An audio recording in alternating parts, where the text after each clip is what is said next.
ये कार्यक्रम कोई आप पुराना नहीं सुन रहे हैं। आज तारीख 1 जून हो गई है और निर्जला एकादशी आ रही है। काफ़ी लोगों के प्रश्न थे, महाराज जी आपने अभी तक वीडियो नहीं भेजी है। वीडियो तो रात्रि तक आपके पास पहुंच जाएगी। और अब के बार बहुत लोग कंफ्यूज हो रहे हैं कि लेकिन तुलसी तपोवन चैनल इसीलिए तो है आपके लिए कि आपकी कोई बात सुनने से आप छूट न पाए। भूमि पर लेपनम समृष्टो वसुनाथेन गौतम यदो वास्तु महात्म्यम तन्मे निरतुयासुनु।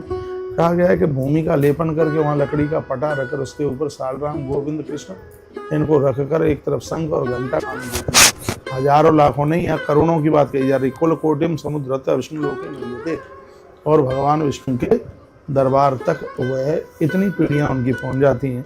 इतनी बड़ी महिमा। कहा जाता है कि व्रत करना तो बहुत बड़ी बात हो गई है। यम सत्पा पापिना सर्वे मुक्त मायांत तत्क्षणा। यदि कोई एकादशी की व्रत की महिमा ही सुन ले तो इससे तत्काल इसी के बारे में तो वह कंफ्यूज भी बिल्कुल दूर हो जाएगा। तो अब मैं कहूँगा लिप्यते तेन पापेन राजा भवत नारक। क्या अद्भुत जवाब दिया गया है, ग्रंथों में वर्णन किया गया है। एकादशी के दिन अपने भाग से और वंदनीय कौन है, उससे और वंदनीय कौन है। गुरु निवेदित भूपा परिपूर्ण भवेद व्रतम। कहा गया है कि जब भी कोई एकादशी का व्रत करता है तो अपने एकादशी के व्रत के समय में पारण के समय पर वो गुरु का ध्यान कर ले। हे गुरुदेव मैंने एकादशी का व्रत किया है, वह व्रत हम आपको समर्पित करते हैं, आपको जो करना हो वो कीजिएगा। तब गुरु उस व्रत को भगवान के चरणों में समर्पित कर देता है। कहता है कि भगवान ये है मेरा पुत्र और पुत्री, इसने बड़ी श्रद्धा से आपका व्रत किया है। यदि कोई अपराध त्रुटि रह गई है तो हो जाए, यह मैं प्रार्थना करता हूँ और मेरे भक्त का भगवान आप कल्याण कीजिए। गुरु ऐसी प्रार्थना भगवान से करते। फिर देखिए इस एकादशी की महिमा। क्या मेरी आवाज़ आपके पास तक आ रही है तो एक मैसेज लिख करके ही पूजन किया जाता है। तो इस हिसाब से पूजा की गई और इसमें भगवान की पूजा होती है। देव देव महादेवा श्री केशव जनार्दन सुब्रह्मण्य नमस्तेस्तु पुण्य राशि महादेवा श्री केशव जनार्दन सुब्रह्मण्य नमस्तेस्तु पुण्य राशि वर्धनम। इसमें भगवान हरि और हर दोनों का आह्वान किया जाता है, दोनों की पूजा की जाती है। तो यह है व्रत है हर प्रकार से ताप प्रताप और संताप को समाप्त करने वाला व्रत है। अब अगली एक वीडियो और सुन लीजिए, वो ये है कौन सी एकादशी का। एक वीडियो और सुन लीजिए, वो ये है कौन सी एकादशी का व्रत नहीं करना चाहिए। यदि इस एकादशी का व्रत कर लोगे तो जघन्य अपराध हो जाएगा, पूरे साल भर की एकादशियों का पुण्य ही समाप्त हो जाएगा।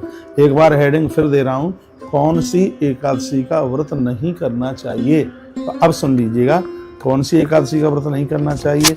कहा जाता है कि जिस एकादशी में आरंभ में दशमी पड़ गई है, दशमी तो अरुणोदय में भी नहीं होनी चाहिए। इसमें दो चीज़ें होती हैं, एक सूर्योदय होता है और एक अरुणोदय होता है। तो सूर्योदय में तो होनी ही नहीं चाहिए, लेकिन ग्रंथ तो ये कहते हैं कि दशमी तो अरुणोदय में भी नहीं होनी चाहिए। हमारे ग्रंथों में लिखा है कि उदिता में एकादशी नहीं हो, सूर्योदय में एकादशी नहीं हो। यदि एकादशी अरुणोदय में है तो उस एकादशी को जरूर कीजिए, क्योंकि उसमें द्वादशी का आगमन हो रहा है और जिस एकादशी में द्वादशी चल करके आ जाती है तो ऐसी एकादशी 26 एकादशियों का पुण्य दे देती है। तो कौन सी एकादशी का व्रत नहीं होना चाहिए? जिस एकादशी में भोर में दशमी पड़ रही है, ऐसी एकादशी को त्याज्यत कर देना चाहिए। इसलिए क्योंकि दशमी वेदी एकादशी पूरे एक वर्ष के पुण्यों को समाप्त कर देती है। ये बात कुछ विशेष बात हमने आपके बीच में कही है। धन्यवाद आपका है कि आपने इसको सुना है। और जो नए लोग एकादशी का व्रत करने के लिए आप जा रहे हैं तो फिर आप इसी एकादशी से, निर्जला एकादशी से और आप आरंभ कर दें। तो कल्पकोटि सहस्राणि वसते विष्णु सन्निधौ, जो एकादशी का व्रत करते हैं ऐसे लोग करोड़ों वर्षों तक भगवान नारायण के धाम में आनंद करते हैं। व्रतानेन देवे से ये चान्य मम पूर्वजः। स्वयं बात कही है, भगवान श्री कृष्ण ने भी कही है, हमारे पूर्वजों ने पुरखों ने 11 का व्रत किया है, तो हमें भी यह एकादशी का व्रत करना चाहिए। वाले दिन बहुत बड़ा अनुष्ठान हो रहा है और मैं वृंदावन में ही होऊंगा, आप जरूर चल करके आइए।